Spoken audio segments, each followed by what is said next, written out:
Good afternoon, ladies and gentlemen, and welcome to Steel Mint Engage 2.0. We are into the concluding day of our 5-day webinar series, where we have already had several very informative discussions on an array of topics. So Engage 2.0, Steel Mint is reaching out to industry leaders to understand their perspective on current issues and challenges in the steel and related industries so that our clients can have a better understanding on how each sector is likely to unfold in the short to medium term. We also would like to take this opportunity to thank our esteemed sponsors for the event, NMDC, JSW Steel, and Tata Steel. Also, we would like to take this opportunity to thank our supporting associations for the event, ISA and Ministry of Steel. Your hosts for this session in the afternoon is Nisha Mukherjee, GM Iron Ore and Scrap at Steel Mint. And I'm Madhumita Mukherjee, Editor Steel Mint. In today's webinar, we will be discussing changing trade dynamics of the global steel market. A very relevant topic indeed against the backdrop of the recent developments. A lot has been happening on the global frontier ever since the onset of the pandemic 2 years back, which upset the economic balance in every country that was ravaged by it. All countries had to resort to stimulus measures to reinvigorate their economies and bring consumption back onto the table. Steel and its downstream sectors were badly impacted, as we all know. Trade dynamics needed readjusting. But before the world could get over the Omicron wave, geopolitical tensions have become a cause for concern as input materials and energy prices are going through the roof. Russian and Ukraine supplies are getting cut off. How will mills sustain production against this backdrop? Where are prices headed? We have a panel of experts who will throw light on the current trade dynamics and the way ahead. Let me introduce the three esteemed panelists first. Mr. Gesum Matthew Lee, Director of POSCO International India Private Limited. POSCO International is a South Korea-based global trading unit with offices in more than 60 countries, and it is the largest steel trading firm in the country. Mr. Lee has over 13 years of experience in international steel trading and is currently handling both import and export activities of all steel-related products, such as raw material, semis, flats, longs in both carbon and alloyed segments. He is not only promoting POSCO products in India, but is deeply engaged in exporting Indian steel products to the global market. He is one of the key Indian steel promoters and has been bringing more opportunities to the Indian steel industry. Our next panelist is Mr. Rajesh Agarwal, a steel trading consultant with more than 2 decades of experience in the industry. Mr. Agarwal is actively engaged in assisting companies in trading in bulk steel, both flats and longs, out of India, as well as into the neighboring markets of Sri Lanka, Bangladesh, Myanmar, and Nepal. Mr. Agarwal was previously employed with industry leaders such as JSW Steel, Semcor, Cargill, and Tata International, where he was responsible for the Indian subcontinent, Middle East, and African markets. A third panelist is Mr. Apramey Saxena, Chief Marketing Officer, Vedanta Sasagoa. Mr. Saxena has more than 13 years of experience in metals sales and marketing. He has undertaken leadership assignments in non-ferrous and ferrous marketing in both India and internationally.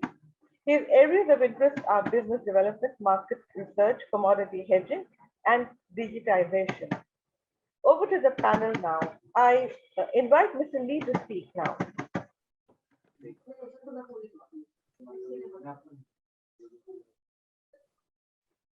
Thank you very much. Good afternoon, everybody. This is Matthew Lee from POSCO International. So first of all, I would like to thank you to Steel Mint to invite me to such an event and provide me such a platform to share my view. Being an international trader, I reckon it would be very nice to share my view and to have an opportunity to discuss with other players. Today, I'm going to share my view how the global steel market has been evolved. And the Steel Mint actually asked me to review the market behavior in 2021 and to forecast in 2020. 2022. But while I was thinking the topic, I have decided to move the lens a little backward to see the macro view, which can tell us the where we are heading to. And I'll share my finding based on the macro-ish approach. It has 3 chapters: internal changes and external changes, and also the moving forward. Internal changes will talk about the change within our steel industry over the 4 to 5 years, and the external change is rather recent but pretty much impactful. And then I will share a bit of the direction that I would believe in, and then we can move on to our Q&A. So here we go, the internal changes. This is the country that is so-called, we can just call it as a major player. In 2020, the world produced 1.88 billion metric ton of the steel, and in 21, it produced 1.9 billion tons. And those 20 countries above has accounted for the 93% of the steel produced. And they consume 88%, and they only exported 75. And they only imported 52, which means there's an imbalance, and those countries that further below is the one who has imported quite a bit. And now, I'm going to use this kind of the chart to show how the change has happened. So what we can see is there is almost 2 billion tons of the steel has been produced. However, as you can see, the trade has been decreased. As you can see, and I'm also going to use like a three kind of the chapter. The one is the production divided by use, which is we see how much of the consumption has been made, and export divided by production, which show that how much export has been made out of the production. And import divided by the consumption will tell us how much the volume has been imported. And as you can see, they are producing more, but they are actually trading less. And this is quite a big finding that we will see. And then now we see some of the countries which show some significant changes. And of course, we can't just start without talking about the China. So if you look at the Chinese, actually they're looking quite good. They're producing quite the big volume, and they're using quite the steel. They're using quite a bit. But in terms of export, they're exporting less than 10%, and they're only import 2%. It seems quite good and balanced, but what we can see is that in terms of the export has been changed. So they are exporting less and less and less. If you think about how the change has been made, and this is a bit. So in 2016, there is a huge volume of the Chinese was exporting, but in 2020, the market share of the Chinese export has been dramatically shifted, which is the big finding. And look at India. India is a bit different. So India has been now the export country again. But also the thing is that they are getting self-sufficient. As you can see, they're importing less and less. And what it means, India going to export more and more. And our mother company, the POSCO, also has an MOU with Adani. It's going to make the huge input into India, and JSPL. And JSW and AMNS, they both are going to put a huge investment, which means that there will be huge incremental for the production and consumption, which will come out on the export market as well. And also I want to see how the Korea and Japan has changed. As you can see, they are not really, they're a big player, but as you can see, they are quite a big exporter. Around 40% of their production from Korea side go to the global market, and in terms of the Japan, around 40% has been going out for export. So which means that they are producing quite a big volume. However, they are the big player of the export market. The changes are they're trying to reduce their production. In terms of the Korea and the Japan, both have turned up their blast furnace recently, which tells that they will be quite strong, the trade player. However, they will be a little less active than it used to be. And also we have to talk about Russia and Ukraine. If you look at it, the Russian, and actually their consumption is just half of their production. And if you look at the Ukraine, the export is around the 70% level of their production, which means that the impact of the global steel trading, those two countries having a very important role. And that we see that how this European market has been situating at the moment. And then we will also the huge demand is coming to India and the other region. And now I have to address those two countries, which is significantly changes very recently. So if you look at the Vietnam used to be a huge importer.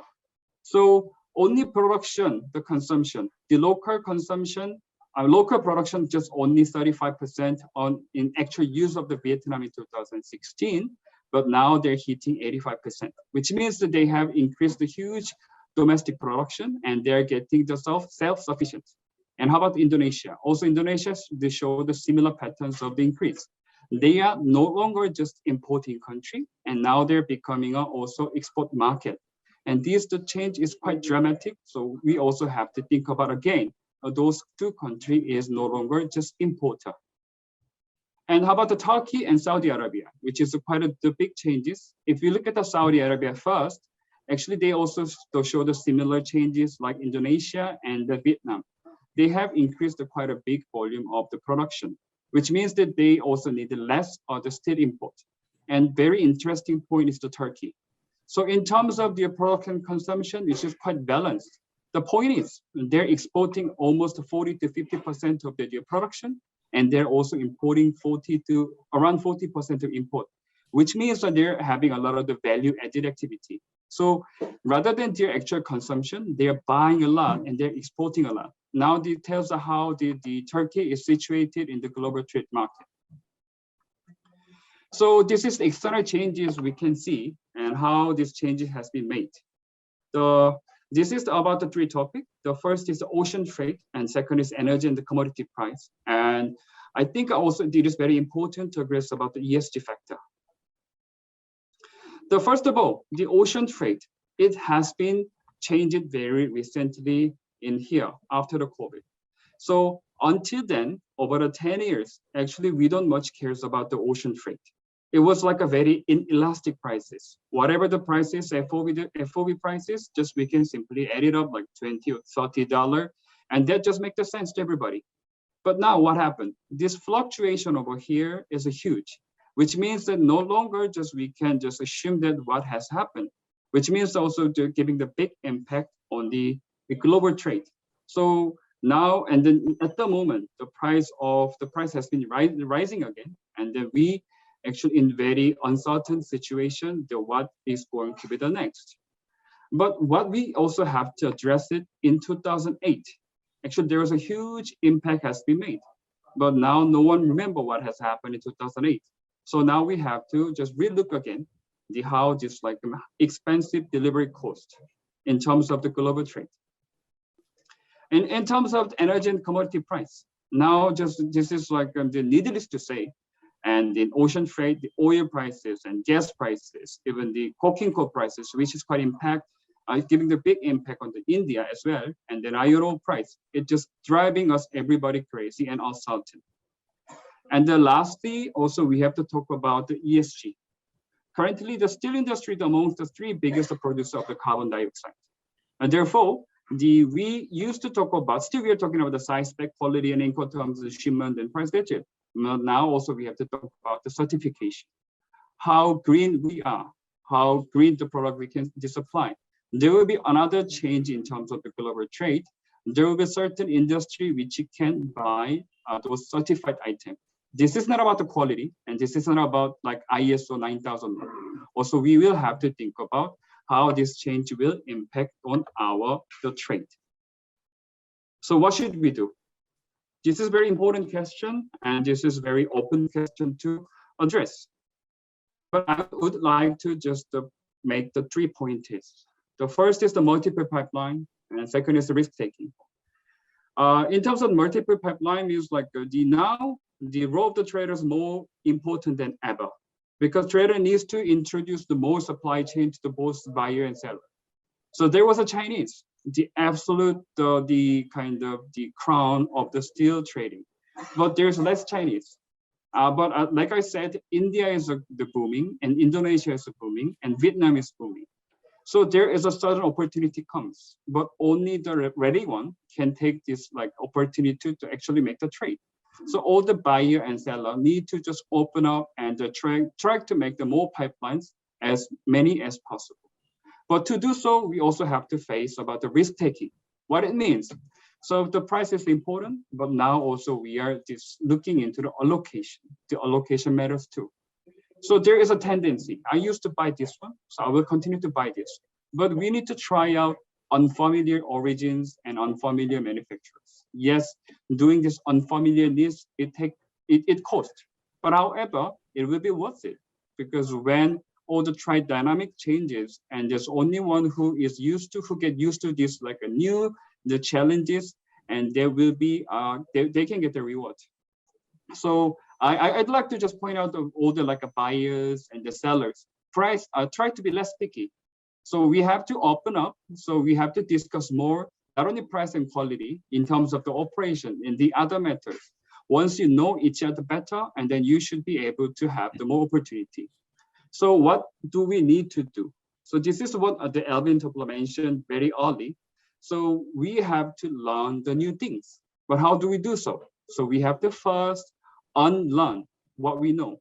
All the legacy that we have in the steel industry or the steel trading is not as useful as it used to be. So we have to keep it up. We have to unlearn the things, and then we have to face it, and then we have to relearn, and then we should be able to manage the future. Thank you very much. Thank you, Mr. Lee, for that very, very revealing presentation. And now over to Mr. Agarwal. I request you to speak, sir. Sure. Hi, everybody. I hope you're all safe and doing well. Allow me to begin my presentation with first a quick look at the year that was. Nishta, could you please help share your screen? Yeah, I hope it is visible, sir. Yes, thank you. So we first go on to the slide number 1.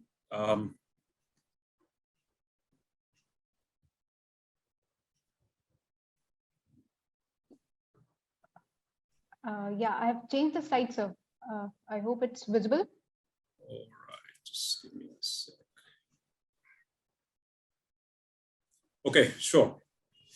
So when we look at last year, the total global seaborne trade for steel was estimated to be about 425 million metric tons. In this slide, you can see the top 10 steel exporting countries. As you will note, despite the export rebate withdrawal and production curves, China was the top steel exporter at about 67 million metric tons. And that's a 25% jump over the previous year. Japan was second with about 30.6 million metric tons. And Russia was third, very close behind, with about 30.2 million tons. Most countries' export volumes increased over the previous year. We now move on to the next slide, which shows the top 10 steel importing countries for 2021.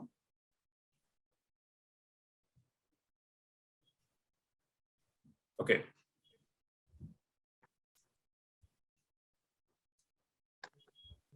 Okay, in this slide, we will see that the EU was the top importer with about 34 million metric tons as the topmost importer, and that's a 4% year-on-year increase over the previous year. It is to be noted that out of this 34 million tons, about 15 million metric tons, that is almost 44%, came from just Russia and Ukraine. We will talk about this further in a little bit. The US was next as the second biggest importer at 25 million metric tons. And that's a 50% jump year on year. This was followed by Italy as number 3 with 17 million tons, rising almost 30% year on year. China was in the 8th spot with a 30% year on year drop. China was a drop to about 12 million tons. Except for China and Vietnam, rest of the top 20 countries showed a year-on-year increase in imports. We move on to the next slide, where we should also talk about the production cuts in China last year. As we know, China decided to cut steel production last year, and the total steel production was 1033 million metric tons. That's a 3% drop over the previous year. We now move on to Russia and Ukraine in slide number 4 and 5. Just very quickly, if we review the exports from Russia and Ukraine last year, we will see that Russia exported about 30 million metric tons of steel, while Ukraine exported about 20 million tons. Together, their 45 million ton exports is almost 10% of the global seaborne steel trade. The other point to be noted is that the biggest importer of steel from Russia and Ukraine was the EU. Another thing I'd like to highlight is that out of the steel exported by Russia and Ukraine, almost 70% of it was in the form of billets and HRC. With this backdrop of last year, we come to the outlook for the rest of the current year. At this juncture, obviously, no one knows when the war is going to end, what are the full implications of the sanctions on Russia, etc. But I will make an attempt to highlight a few considerations that can be applied for decision making. First, we can talk about the supply disruption. As we just discussed, last year, Russia, Ukraine accounted for exports of about 45 million tons of steel. So the obvious question is, where will these additional tons come from to make up the shortfall? Is it going to be China?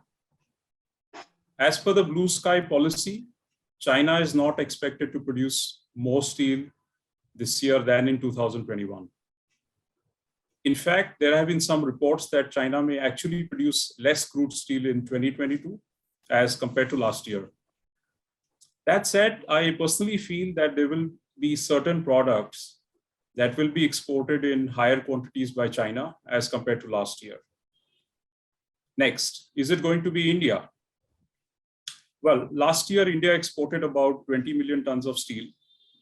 But given the robust domestic demand, it would appear that domestic mills will prioritize meeting home demand over the exports. Again, I personally feel that India will export more in 2022 and fill some of the gaps created in the EU and the Middle East, North Africa regions. In addition to the exports from the large mills, I also feel that some of the secondary mills in India that are producing good quality steel, they will have opportunity to export bigger volumes, especially to the neighboring markets. How about other origins?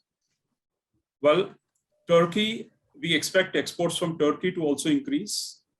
In fact, we already saw that last few days, Turkey has increased their export bookings. In addition to that, I think also Asian mills in Vietnam, Malaysia, Indonesia, they will also try to increase their exports. We should also talk about freight rates. I think Mr. Lee has discussed quite elaborately. So I will just say quickly that personally, I feel freight rates are expected to remain high. As a result, the trade flows will tend to be more and more regional. Let's move on to the financial aspects of the global steel trade. Due to sanctions on Russia, will there be a parallel trade similar to Iran? I personally feel it is quite likely. We talk about price. It's extremely challenging to forecast an accurate price trend, but given the uncertainty, I think it's highly likely that prices for 2022 will be higher than last year. So higher prices will lead to challenges relating to working capital. We all know that bank provided working capital limits. Those do not increase in proportion to the increase in steel prices. Therefore, one will not be able to transact the same volume of steel as in the previous year. Then comes the question that looking at supply disruption, how high can the prices go? As prices go up, more and more origins and more mills will try to enter the export markets. We have already begun to see this during the last week. On the other hand, steel sellers will try to pass on their increased costs to their customers and end users. It is quite probable that end users will push back and start to offer resistance to these higher prices. As resistance builds up, prices will start to retreat from the new peaks. Also, I feel that globally, as economies have been seeing higher inflation, and further due to the recent increase in energy prices, supply chain disruptions in steel and other commodities like food grains, etc., I think the inflation will tend to increase even further. That being the case, we should expect that governments will be compelled to increase interest rates. Now, the rising interest rate regime will once again create financial challenges and will also be a reason for end users to resist price increases. In conclusion, I think the current scenario has definitely brought several challenges for us in the industry. And it is now all the more important to be cautious and diligent about how much, when, and with whom to transact. How we manage our working capital, how we manage our price, currency, and political risk. With extreme volatility here to stay, I think this is also an opportunity for industry players to apply their astute and agile decision-making skills and derive a competitive edge. Thank you. Thank you, Mr. Agarwal, for this very detailed presentation. Now it's over to you, Mr. Saxena.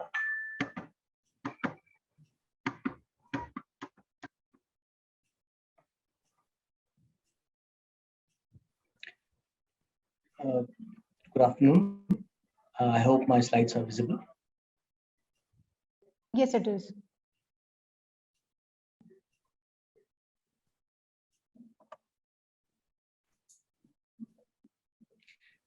Thank you very much, Steelmint, for this opportunity.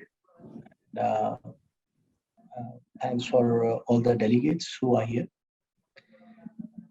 Just a second.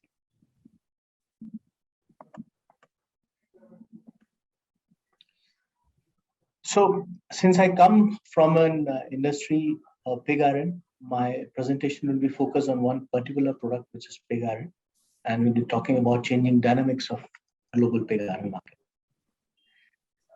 This is, of course, a mandatory statement and disclaimer. You may read through it, but summarizingly, it tells that we make no representation or warranty on the accuracy or completeness of the information presented here, and we do not undertake to update our forward-looking statements. Right. So, coming to Indian pig iron market first.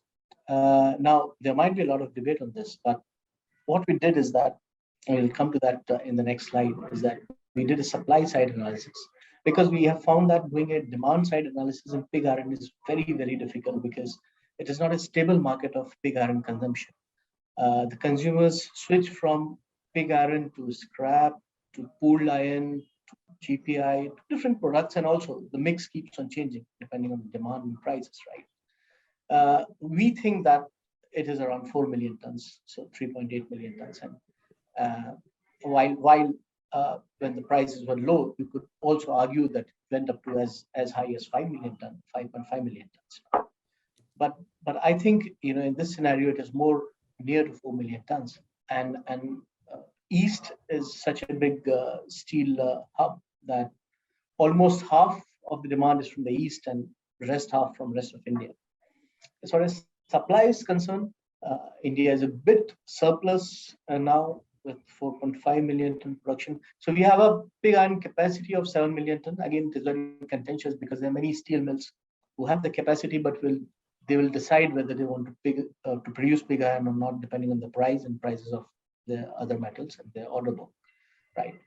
And production is around 4.5 million tons. Import is very less. It's around 16,000 tons, which is hardly anything, and it is of special grade, sorrel grade, nodular grade, with very low force, titanium, and all of those, and probably a pointer for Indian producers to produce this grade more. The export, so we saw India is surplus by around 0.7 million ton, but the export we saw in just the 10 months till January, they stand at 1.14 million ton, which is of course an increase of 32% compared to previous year to date, which also means that the domestic market was not even 3.8 million tons due to COVID in the first quarter and maybe some other issues in subsequent quarters. But so that's the reason why India was able to export more than 1 million tons, while the surplus is only around 0.7 million tons. A major export from India were to China, US, Taiwan, Oman, Turkey. Yeah, this is not an exhaustive list, but more or less this is where pig iron demand comes. Right. So this is the supply side view of pig iron that we tried to do. And it's interesting because it not only talks about the pig iron manufacturers, but also steel plants, right? So what are steel plants doing, and how much the percentage of production from integrated plants, and then the estimated yield of hot metal to steel, and out of that how much pigs are produced, right? So this is a guesstimate estimate, but I would say it's a pretty good estimate. And this is the pig iron non-captive from steel plants, and this is from other pig iron producers. So all in all, what we see is that from a steel plant around 1,75,000 per month, and 25,000 per month from other steel players, and 112 from the three major pig iron producers. It comes into India for sales. So to summarize this, the total demands comes around, at least for FY22, comes around 3.8 million ton, or maybe less, because if you take out the effect of Q1, total production of pig iron from steel manufacturers, integrated pig iron manufacturers, and MSMEs for FY22 is 4.5 million tons. Now, India has, as I said, a potential of 0.8 million ton of exports, but due to unprecedented decline in domestic demand in the first half of FY22, which was largely due to COVID, exports increased by more than 40% and our potential. With current installed capacity at 7 million tons, so for example, if India starts actually producing that much pig iron, 7 million tons, then we'll see then we'll see more of exports, because domestic market can only take that much. These graphs are courtesy of Steel Mint. So we know major pig iron. We saw who are the major steel exporters and importers. This is major pig iron exporters and importers. So what is very stark here is that Russia is number one. Ukraine is number 3. So if you see first 4, India is 4. Brazil, we all know, pretty good. And I think, and in this crisis, Brazil has become the topmost exporter now. And thereafter India. Imports, yes, go to the consumer markets who are short of pig iron, like US, China, Italy, Turkey, Germany, Bangladesh as well, recently coming up. The global steel trade shrunk a bit in calendar year 21, which was last year, January, December, just because China decided that will not produce much because of those production curbs. China being such a large consumer and producer, the effect was global seaborne trade shrunk by 3.4%, and Russia had prohibitive export duty, and so that's why from the Middle East and from Turkey and all, and especially for the USA, they were more attracted to non-Russian. But of course, when the war started, then there was no other choice. And another point is that the US EAF market in steelmaking is expected to rise sharply by 80 to 85% by CY25. So this is slightly longer term, but we are already seeing the effects, because they are on that path with an additional 14 million ton capacity to be announced by 2024. So US is going to be a major consumer market. This is where a major part of demand for all steel products will come, but especially pig iron. Now, as far as Russia-Ukraine crisis, we see the analysis again. The graphs on the left side is courtesy of Steel Mint, and the right is Platts. Ukraine pig iron exports and Russia pig iron exports. Now, what we are seeing now is that it is already coming down based on the kind of inquiries Indian producers are getting from all over the world.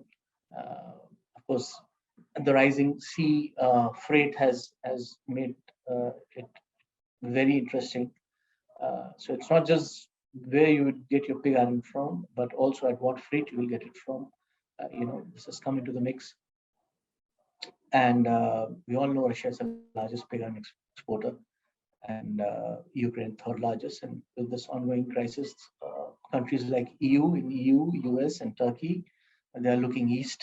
Of course, everyone is looking at Brazil as well, but I guess US, because of close proximity to Brazil, will have the lion's share of Brazil's production, and everyone else will look east. India, of course, is best poised to, because we're already a surplus country, and if we increase our pig iron production more, then we are best poised to cater to this demand from Western Hemisphere. And with the current market scenario, we feel that the prices will support for any kind of business that one wants to do. I'm not touching on the prices, but I guess this graph is a bit old, 5th March, but nowadays we say every day we see a new price graph. This is a direct result of what's happening in Russia and Ukraine. So prices are on the up, and we don't see any opposite kind of movement there in the near future. Thank you very much. Thank you, Mr. Saxena, for this very well analyzed presentation. In fact, all three presentations are actually vying with each other. Each one is so good in itself. Now we have a few questions for the panelists. I have a question for Mr. Lee. How are India's flat steel exports being impacted by the Russia-Ukraine crisis, Mr. Lee? Do you see any market shift, any product shift? Are you noticing any trend already? If you don't mind, just can you repeat the question again, please? Yeah, Mr. Lee, the question is for you. How are India's flat steel exports being impacted post the Russia-Ukraine crisis? Do you see any market shift, any product shift, any trend in a product or market shift? To answer that question is India is having, unfortunate situation of the war, but in terms of the trade segment, actually, India is quite getting a benefit. It was a very beneficial position in terms of the replacement. And we mentioned about the ocean trade and everything. India is geographically very nearby to the Europe and the Middle East and North Africa. And those countries who is getting the raw material from like the slab and the pellet, all the flat products they used to buy from Ukraine and Russia. And another route of the substitute has to be India. Of course, and there is other market, but in terms of the geographical, the proximity, India has to be the one who can deliver the shortest time. Therefore, I believe that India is getting benefit in the current warfare situation. Thank you. I think next question from my side for Mr. Matthew would be that do you see Turkey emerging as a new market for Indian HRCs? And also, I think we have got one question in the chat box also on the similar lines that with today's announcement by Turkish ministry, so do you see how will it impact the Indian HRC export segment? Turkey is a rather complicated relationship, I would say, because in terms of the Turkey government, they not only have to protect sort of steel mill, but they also have to protect those steel users as well. But the user is not only the fabricator, automotive, and there's other value-added producer, such as rerollers. So, and as I presented my presentation, the uniqueness of the Turkey is not only producer, also they are converting the steel item into the other downstream product. Therefore, it would be very difficult for the Turkey to actually put any bar in terms of the trade. Actually, that could be quite a suicidal decision for the country itself. Therefore, of course, they have to protect it, but it would be a little difficult to actually put the bar in terms of the trade. I see. And a quick question on Indian front. Have you heard of any recent HRC import bookings being done recently considering the sharp hike in domestic prices?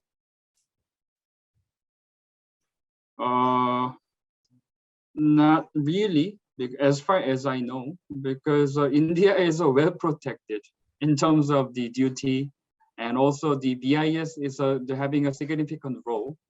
And because of that, and because of the COVID, and it was a little slow to have the BIS approval about 2 years. So there's a new suppliers overseas, they want to get a BIS. On the other hand, it was a very troublesome to get it. So, and then also duties there. So India is quite well protected to having sort of the non-FTA country origin. All right, thanks. Thank you. Mr. Agarwal, I have a question for you. How do you see the impact on Indian players, Egypt revoking the safeguard duty on billet imports? Sorry, what about the safeguard duty? Yeah, how do you see the impact on Indian players of Egypt revoking the safeguard duty on billet imports? Oh, okay, yeah. So already I would say for the last 3 months, Egypt has been actively importing billets. Especially I am aware of a few consignments of billets having been exported from India itself. And with these new developments in Russia, Ukraine, I feel the focus of exports from India from moving goods to Southeast Asia will shift westwards. And there will be more regular flow westwards to East Africa, North Africa, and the EU markets in general. Thank you, sir. So I think one question from my side for China billet imports. What's your view on the current scenario and near-term outlook? Do you see China will again be back in importing billets? Nishta, to be honest, I think this is a very difficult question because I think China is very difficult to read. But I will try to make some assumptions and make a guess on this. I think in the near term, very unlikely that China will import billets. At least in a significant way, what we saw, let's say a year back, etc. I mean, China, of course, keeps importing, exporting due to arbitrage, price arbitrage. But I don't expect in that, let's say in the next 2 quarters that China will import billets in a big way. Right. I mean, sir, to continue with that question, I mean, what factors would be making China take this decision? I think first is, I think part of it due to the blue sky policy that, the production has to be contained and it should not be increasing. On the financial level also, things are not as good as they were in China, if I may say, so let's say a year back. We also hear about people pulling out of money from China in the financial markets and moving money to other markets. So I think overall China, and we also heard about drop in forecast for growth numbers in China. So I don't think what we saw a year back is going to be happening again soon in China. Right, thank you. Thank you, sir. Now we turn to, I think, Saxena. Mr. Saxena, next question is for you on pig iron prices. We have seen a sharp rally in Indian pig iron prices in domestic front as well. So what would be the key factors that are driving it, and what do you feel on the future? Like, do you see further hike in the prices in the near term? Look, Nishta, I would like to, refrain commenting on what will happen in future as per our policy. But I would say that the reasons for pig iron prices hike are very visible for everyone to see, because not a single commodity has been untouched. Not just ferrous, talk non-ferrous as well. Thankfully, in non-ferrous we have something called LME, London Metal Exchange. So everyone wants to accept that readily. When it comes to steel, people are not able to. For some time, they are not able to accept the prices, right? But if you see HR, if you see CR, billet, rebar, everything, right? The whole index has gone up And the reason is only the war conditions between Russia and Ukraine. When one of the two largest exporters come into this kind of uncertainty, it will impact the globe and Indian market. And I think every market nowadays is globally benchmarked. So it's not that if something happening globally, it will not affect India. If the prices go down globally, the Indian prices also go down. So I think that's a correlation. What will happen in future?